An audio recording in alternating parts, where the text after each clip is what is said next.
Hey guys, this is Comic Uno, and today I'm doing a review for Jean Grey issue 1. Sadly, I did not get the issue 1 physically. Hopefully when I go to the comic book store on Saturday, I will get the physical copy. But Jean Grey is a book I was really looking forward to, just because Jean Grey obviously deserves her own solo series, but also Dennis Hopeless, one of my favorite writers, is writing this series. Now, before I get into Jean Grey, I do want to give you guys an update. Of course, I have Comic Uno episode 191, and that show will review all the comics I read this week in one show. The exclusive comics are in the description below, and the episode will be annotated on Friday. But let's start talking about Jean Grey. Now, Jean Grey here, the opening is so good. I love Hopeless's voice that he gives Jean Grey. That gets you into the issue right away.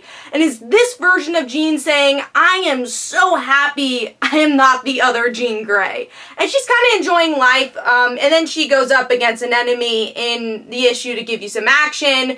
But the big moment in the issue is she sees the Phoenix Force. So she might turn exactly into the person she never wanted to be, especially because she knows her future. And she doesn't hide it. She tells her team right away in the end, I saw the Phoenix Force. So they're going to have to deal with that in this series.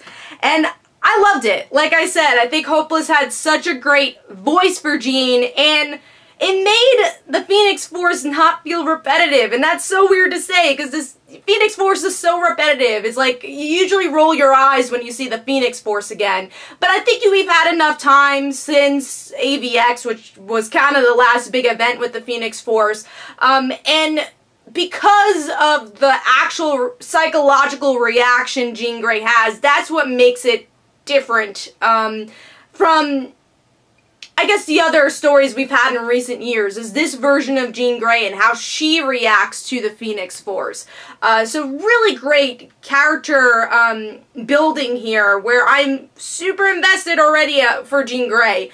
Only nitpick, I don't really love Jean Grey's new look, the whole short hair thing. I don't know if it really quite works in the book, but I like the artwork. I think it's stronger than X-Men Blue, which also has Jean Grey in it, but this was, this is a really fun issue, and I could definitely see some Spider-Woman vibes from, Hopeless's run there into this book, which, I mean, that is gonna be very character-driven, and I definitely think that's needed for a Jean Grey book. So 4.5 stars for me. I was very impressed with this issue, and it might be one of my favorite X-Men books coming out right now. We'll have to see as issues go on. But hopefully you guys enjoyed. This is Comic Uno. Don't forget to follow me on Twitter. Don't forget to like my Facebook page. Also, description below, there are links for my comic book, Like Father, Like Daughter. And don't forget to like the Facebook page of Like Father, Like Daughter. I'll see you guys later.